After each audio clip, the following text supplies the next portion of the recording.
안녕하세요. 이종범입니다. 요즘 저는 유튜브나 넷플릭스를 공중파 방송보다 훨씬 많이 봅니다. 뉴스도 중요 뉴스를 정리해서 온라인에 올려주시는 분들이 많아 방송으로 보지 않습니다. 신문을 사서 읽은 것은 기억도 잘 나지 않을 정도로 아마득합니다. 한데 유튜브로 영상을 보다 보니 대한민국과 중국이 싸우면 어찌 될 것인가? 대한민국과 일본이 싸우면 어찌 될 것인가를 이야기하는 영상이 많더군요. 방송을 보는 내내 답답했습니다. 군사 전문가의 의견이라 이야기하는데 정말 전문가가 근거를 갖고 한 이야기인가요? 그래서 제가 직접 영상 만들어 보려 합니다. 오늘은 수백 년 전부터 해적으로 우리를 노략질해왔고 1592년부터 임진왜란과 정유재란으로 7년을 우리를 공격했으며 1905년 우리의 외교권을 빼앗고 1910년부터 1945년까지 우리의 주권을 빼앗았던 일본, 게다가 2019년 기회란을 일으킨 100년의 원수, 일본과의 전쟁 결과를 이야기해보겠습니다. 먼저 GFP 순위에 대해 이야기해보겠습니다. 미국의 전세계 군사력 평가 기업 GFP에서 매년 발표하는 세계 군사력 순위입니다. 미국은 별의별 기업이 다 있죠. 그걸로 먹고 사라지는지, 원. 아무튼 GFP 순위는 1위 미국, 2위 러시아, 3위 중국, 4위 인도, 5위 일본, 6위 대한민국입니다. 참고로 북한은 25위입니다. GFP 순위상 우리가 한 단계 밑인데 일본과 전쟁하면 지지 않겠냐고요? GFP 순위는 몇 가지 잘못된 점이 있습니다. 먼저 영국이나 프랑스 같은 나라들은 주변 국가의 분쟁이 없다 보니 군사력에 집중을 안 하는 것이고 전쟁 발발의 조짐이 보이면 순식간에 상대국보다 강한 전력을 갖출 수 있습니다. 무기를 만들 수도 살 수도 있는 경제대국이거든요.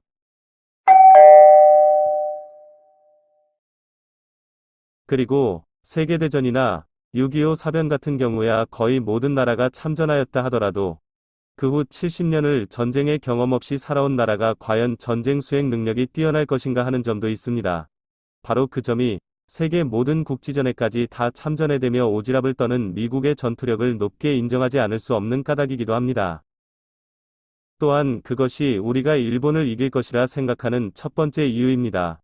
우리는 1964년부터 베트남 전쟁에 무려 30만이 넘는 병력을 파병했고 최근까지 평화유지군이란 이름으로 전장에 파병을 해오고 있습니다. 반면 일본은 2차 대전의 전범국으로 어떤 전장에도 파병을 할 수 없죠. 그러니까 일본은 1945년 이후 전투 경험이 전무한 것입니다. 두 번째 이유는 무기의 질입니다. 우리는 6.25 사변의 종전 이후 70년가량을 전시 상황을 유지하고 있으며 전쟁을 준비해왔습니다. 일단 미국의 무기를 가장 많이 사들이는 세계 3위의 나라입니다. 사우디아라비아, 호주 다음으로 미국산 무기를 많이 수입하는 나라인 겁니다. 왜일까요? 왜 군인의 수는 오히려 줄었는데 무기 수입은 계속하는 걸까요? 한 명의 군인에게 소총을 2자루, 3자루씩 지급하는 걸까요? 당연히 아닙니다. 무기의 업그레이드를 쉬지 않고 계속해왔다는 뜻입니다. 그것도 사들이기만 하고 사용법도 제대로 모른다는 사우디아라비아와는 완전히 다른 나라죠. 게다가 우리가 직접 생산하는 무기 역시 세계 최고 수준입니다. 스웨덴의 스톡홀름 국제평화문제연구소 SIPRI 발표에 따르면 대한민국의 무기 수출 규모는 2011에서 2015년 5년보다 2016에서 2020년의 최근 5년간이 210% 증가해서 세계 20대 무기 수출국 중 가장 증가 속도가 빠른 나라랍니다. 2015년 세계 무기 수출 규모 20위에 불과하던 우리나라는 2019년 세계 8위를 기록했으며 2017년부터 2021년 상반기까지 무기 수출이 240% 늘어 세계 무기 수출 규모의 2.64%, 금액으로는 16.4%를 차지한다 합니다. 무기 수출 규모가 2.64%인데 금액이 16.4%란 이야기는 비싼 무기를 주로 수출한다는 이야기겠죠. 실제로 K2 탱크, K9 자주포, FA50 전투기 등을 가장 많이 판매한답니다. 우리의 무기 수출은 미국과 달리 패권국으로서의 압박 없이 이뤄진 것이기에 더 대단합니다. 트럼프가 미국 대통령 시절 사우디아라비아를 방문했을 때 사우디는 250조 원 어치의 미국 무기를 샀습니다. 꼭 필요해서가 아니라 그냥 트럼프 실적 올려주려 선물인 셈 치고 그냥 사준 겁니다. 그런 경우가 1도 없는 우리는 오직 무기의 품질과 성능으로 수출을 이루고 있는 겁니다. 사우디아라비아 이야기 잠깐 하자면, 그 많은 무기를 수입해서 갖고 있는 사우디의 유전이 2019년 9월 드론에게 폭격을 당했고 그야말로 속수무책으로 당했습니다. 지금 전 세계에서 드론으로부터 최고 방어 화기로 인정받고 있는 것은 우리의 K3BO입니다. 드론이 미사일로 잡기에는 너무 낮게 날기 때문이랍니다. 그러니깐 파리를 총으로 잡을 수는 없는 게죠. 파리는 파리채로 잡아야 하는데, 전 세계에서 가장 완벽한 드론 잡는 파리채가 바로 우리의 BO인께입니다.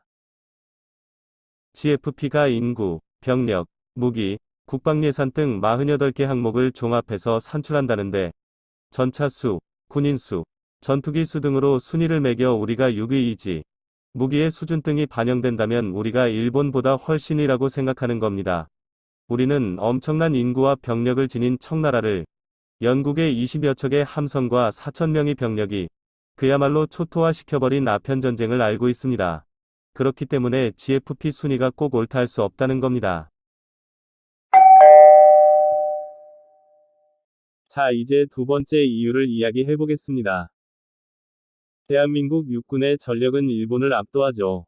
육군만을 따진다면 우리가 미국을 제외하고는 세계 최강이라죠. 만약 육군이 일본에 상륙하게 된다면 일본은 며칠 못 버티고 항복할 게 분명하답니다. 근데 그 이야기 말고 다른 이야기 해보겠습니다. 일본과는 비교할 수 없을 정도로 전력의 우위에 있는 것이 우리의 육군입니다만, 단순히 군사수 때문에 이길 거란 것은 아닙니다. 많은 군사 전문가들이 해군은 일본이 우위라 이야기하고, 공군은 백중세라 합니다. 한데, 만에 하나, 일본이 우리 해군을 모두 전멸시키고 해안에서 함포 사격으로 우리의 본토를 공격한다면, 일본의 함대는 우리 해안 근처에 오기도 전에 미사일에 의해 괴멸하게 될 것입니다. 우리 육군이 세계 최강이라 불리는 것은 여러 이유가 있겠습니다만, K2 전차, 그리고 K9 등의 자주포와 엄청난 미사일 등의 자동화 부대 때문입니다. 이 어마어마한 우리 육군의 미사일이 미국의 사거리 제한으로 관리를 받아왔더랬습니다. 주권 국가임에도 우리의 전시 작전권을 미국이 갖고 있고, 미사일 사거리까지 관리받고 있습니다. 세계 6위의 군사력을 지니고도 완전한 자주 국방을 이뤄내지 못하고 있으니 안타깝습니다. 이 한미 미사일 지침은 1979년 박정희 대통령이 미국의 미사일 기술을 받아들이고자 맺은 것이니 불가항력적이었습니다. 너희들의 관리를 받을 테니 만드는 법 알려줘. 이런 식인 거죠. 한미 미사일 지침에 따른 미국의 사거리 제한을 살펴보면 처음에 180km 이내였습니다. 우리는 백곰이라는 지대지 미사일을 개량하여 180km 사거리의 현무를 만듭니다. 2001년 300km 이내로 바뀝니다. 우리는 현무2A를 만들어 300km 사거리의 미사일을 갖게 됩니다. 우리가 북한과의 전쟁을 가상할 때 선제 타격으로 핵발사 장치를 부순다는 전략을 갖고 있는데, 이 현무2A는 차량 이동형으로 고정이 아니므로 위치가 파악되지 않아 선제 타격 자체가 불가능합니다.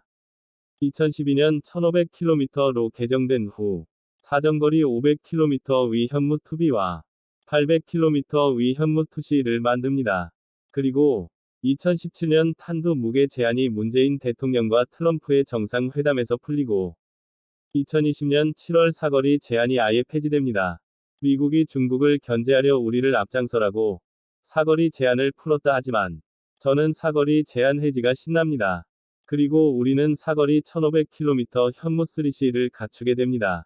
곧 3000km 사거리의 미사일을 개발하여 갖춘다 합니다. 우리의 K9 자주포가 워낙에 뛰어나고 여러 대를 갖추고 있어 우리 국방부를 포방부라 부른다 하지만 미사일이야말로 세계 최고 수준입니다.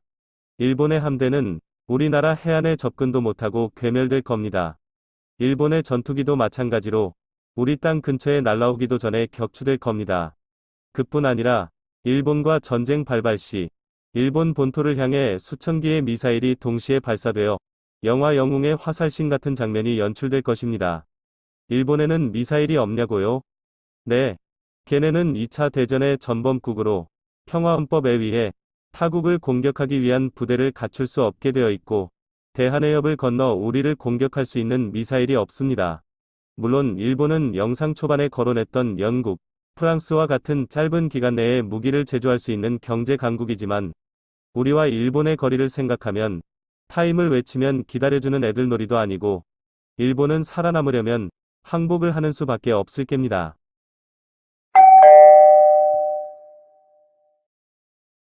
지금까지 대한민국과 일본이 전쟁을 벌일 경우 제가 생각하는 대한민국이 이기는 이유 두 가지를 말씀드렸습니다.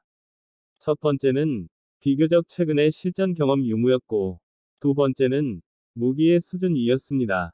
이제 제가 생각하는 대한민국이 필승하는 마지막 이유를 말씀드리겠습니다.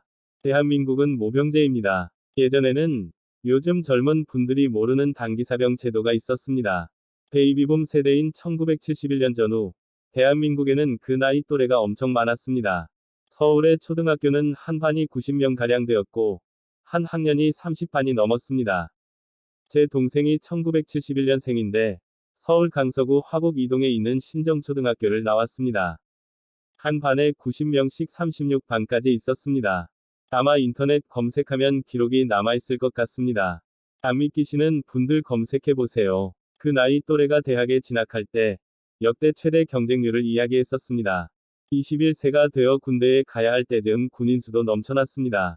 그러다 보니 군인이 되려면 초특급 건강인이어야 했습니다. 아버지가 정치인이나 재벌 총수가 아니어도 군대를 안 가는 경우도 있었고, 단기사병이라 하여 방위병이라고 불리며 비교적 짧은 기간을 군인으로 복무하는 경우가 있었습니다. 그 짧은 기간이 18개월이었습니다. 요즘은 인구수가 적은데도 군 복무 기간이 18개월이죠. 1980년대 후반에는 일반병은 30개월, 단기사병은 18개월이었습니다. 1980년대 중반 이전에는 36개월인 경우도 있었으니, 가수 김민우 씨가 부른 이병열차 안에서의 가사가 사실이었더랬습니다. 3년이라는 시간 동안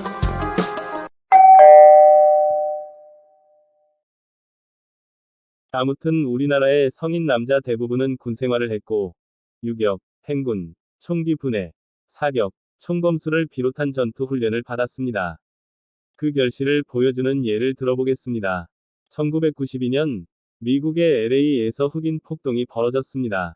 백인 경찰들이 흑인이 운전하고 가던 차를 세운 후 주먹과 발, 그리고 몽둥이로 집단 구타를 해서 중태에 빠뜨린 사건이 벌어졌습니다.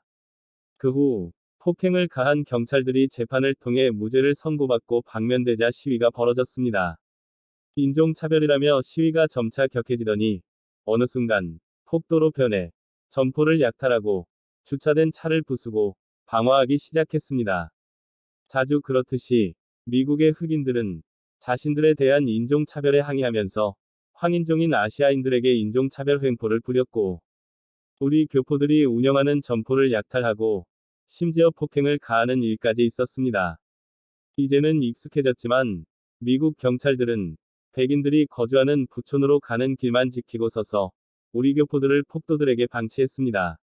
LA 폭동은 사망자 53명, 부상자 4,000명이라는 인명피해와 함께 7억 5천만 달러에 달하는 재산 피해를 일으켰고, 그 재산 피해 중 40%가량이 우리 교포들이 본 피해였습니다.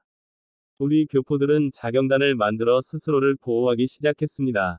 미국인들로서는 영화에서나 봤을 법한 초소를 건물 옥상 등에 만들고 폭도들에게 맞섰습니다.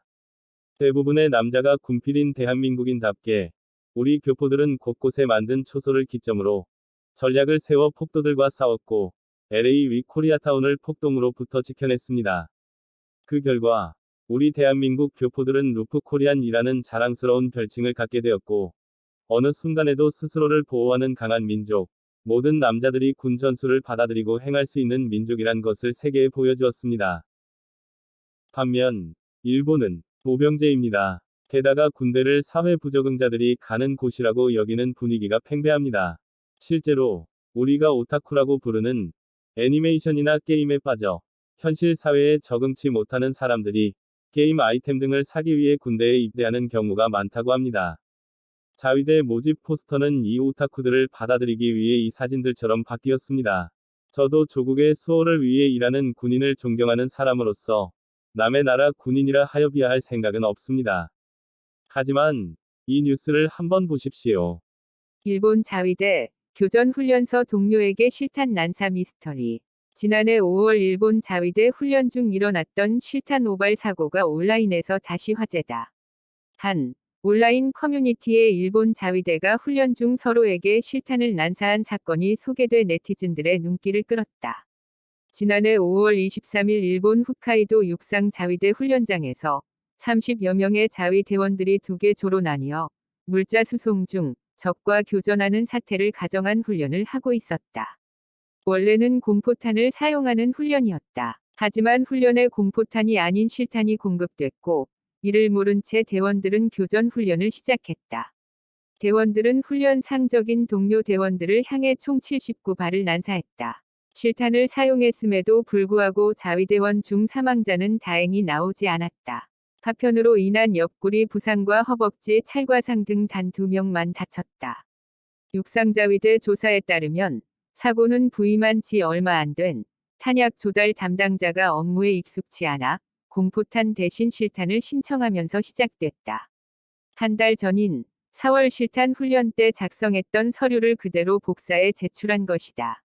종아를 지급받은 수송부대도 실탄과 공포탄의 윗부분에 뾰족한 모양이 다름에도 이를 확인하지 않고 대원들에게 나눠줬다.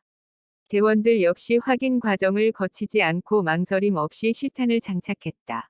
일련의 과정 중 한 번만 제대로 확인했어도 사고를 예방할 수 있었지만 결국 실탄 훈련까지 이어졌다. 자칫 끔찍한 참극로 이어질 수 있었던 것이다. 당시 사건으로 방위성을 포함한 일본 사회가 발칵 뒤집혔다.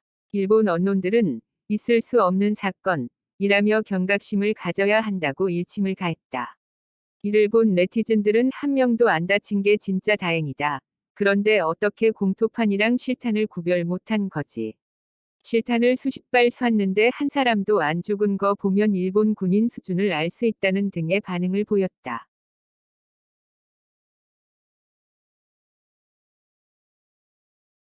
어떠세요? 어떤 생각 드세요? 네. 일본의 군인들은 우리가 생각하는 군인이 아닙니다. 그렇습니다. 제가 생각하는 일본과의 전쟁 시 반드시 이기는 세 번째 이유는 군인, 인간 개개인의 능력 차이입니다. 일본과의 전쟁 100% 이깁니다. 물론 부모님께 전쟁의 참상을 듣고 자란 저는 어느 나라와의 전쟁도 원치 않습니다. 상대가 수백 년의 원수, 일본이라 하더라도 전쟁을 원하지 않습니다.